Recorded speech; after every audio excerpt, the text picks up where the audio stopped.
up, the police officer walks you up, hands over the paperwork. She's been charged with A, B, C, and D. Baby, the books are being opened. This is business, bonds, and banking. This is not about none of what y'all believe and none of what they've made you to believe, baby. This is nothing more than business, okay? Because we're dealing with the United States corporation side, all right? Every state is its own business. That's why every state has its own set of laws, its own set of policies. Every state has its own president. Come on now, talk to me, listen to me. When you are dealing with business, you need to think of board of directors. You need to think of human resource departments. You need to think of security, homeland security.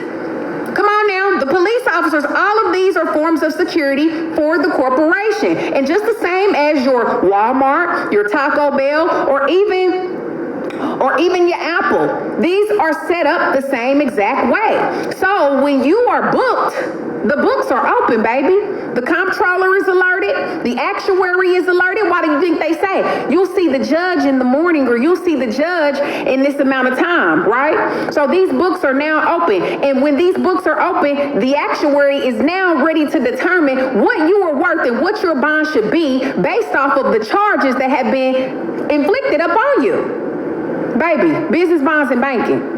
So now Brenda is released, all right? So in the event, so we could say Brenda got a bail bondsman. She was on a $25,000 bond. She paid $2,500 to get out. Well, what happens is when she's bonded out from the bondman, from the bail bondsman, that bail bondsman is a surety. He works for the surety company. What's the surety company? The insurance company.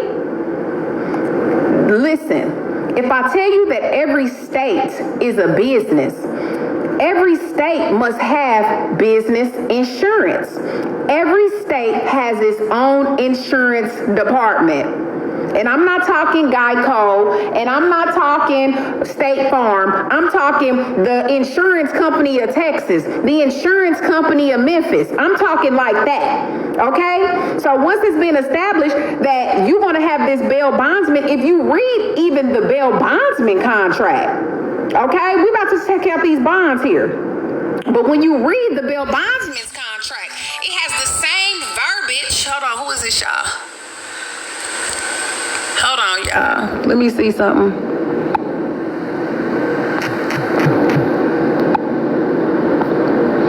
So what happens is it has the same verbiage as the bonds that you get through the General Service Administration, which is the GSA. Okay? So now what's happened is that the principal, who is Brenda? Brenda is already the principal, right? In her living capacity.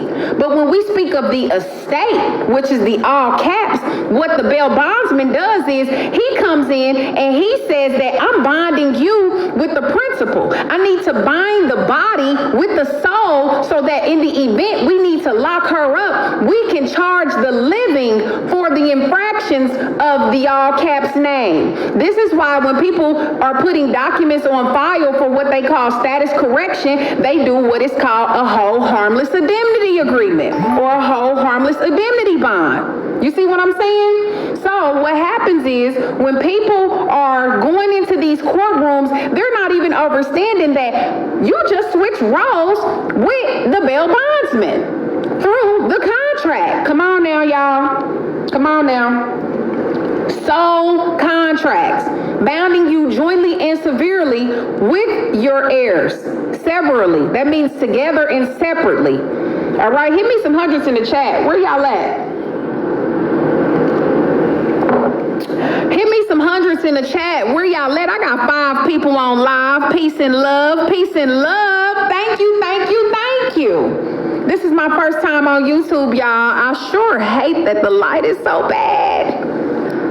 Hit me some hundreds if y'all in the building. Come on, like and share the live, y'all. We're going in tonight. Y'all know I've been gone. I be having to deal with my own stuff. But listen, so Brenda now has entered into a contract with the bail bondsman, who is contracted through the insurance companies.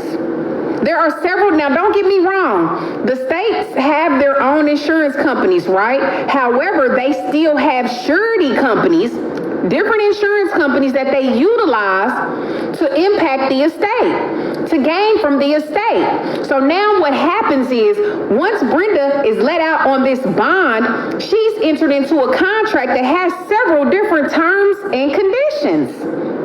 Come on now. She's entered into a contract that has several different terms and conditions. All right, whether it be the SF-28, which is the affidavit of surety. The affidavit of surety is the binding clause that ignites the other bonds and make them applicable for the courtrooms to utilize against you, or to utilize to cash in on that estate. This affidavit basically is the jump start, or basically it's the adhesion to say, okay, we confirm that everything that's stated herein is true. Here's all the documents. Then this is what she is. She is now the surety. So she is bound to the penal sum. Come on now, she's bound to the penal sum. But not only is she bound to the penal sum, her heirs, come on now, her heirs, what is an heir? Come on, what is an heir? An heir. Her offsprings are also bound to this penal sum. So the biggest misconception is to believe that Uncle David was just a bad example for his sons, when the truth of the matter is, his sons keep going to jail because he was entered into a contract where he sold, they sold. Come on now. I don't know. Am I going too deep? He didn't know. But to the family, it looks like David's kids are just like him. That's what it looked like to the eyes of the family. They just can't get it together, but they don't understand. Come on now. But they don't understand that this man has truly been bound to a contract that he don't even know exists. Come on, man. Quit playing with me. This is business, bonds, and banking. And if you think they don't intentionally seek out, you done heard, I'm sure, hit me some hundreds in the room. Who we got? We got MMN. Come on, we got Notary. Who we got up in here? Gotti in the building? Come on now, you already know.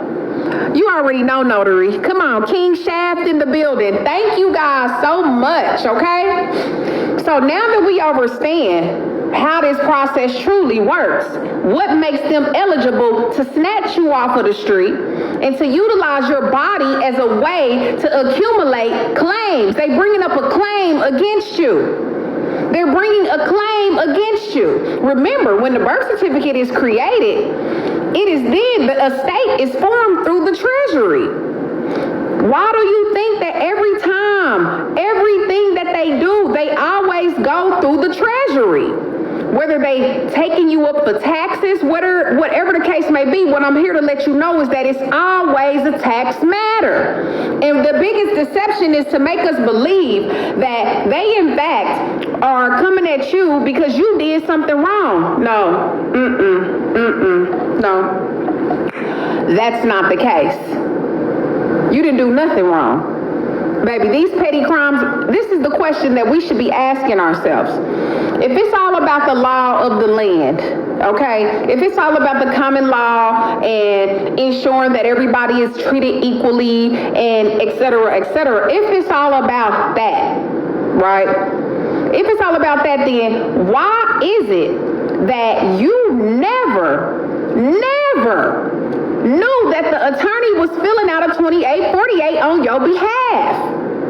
Come on, y'all. Let's pull up these examples. Come on, let's pull up these examples. What is a 2848? That's the power of attorney and authorization to represent. The Declaration of Representative. Honey, it clearly tells you in the Circular 230. It clearly tells you in the Circular 230. Come on now. That they must be in rightful position before the Treasury. So when you get in here, listen to the oath. Listen to the oath that you are taking before the court. First of all, they have you put your hand on a book, the Bible. Ain't nobody up in here nothing close to anything of the lights, okay? But they say, do you swear to tell the truth, the whole truth, and nothing but the truth, so help you God?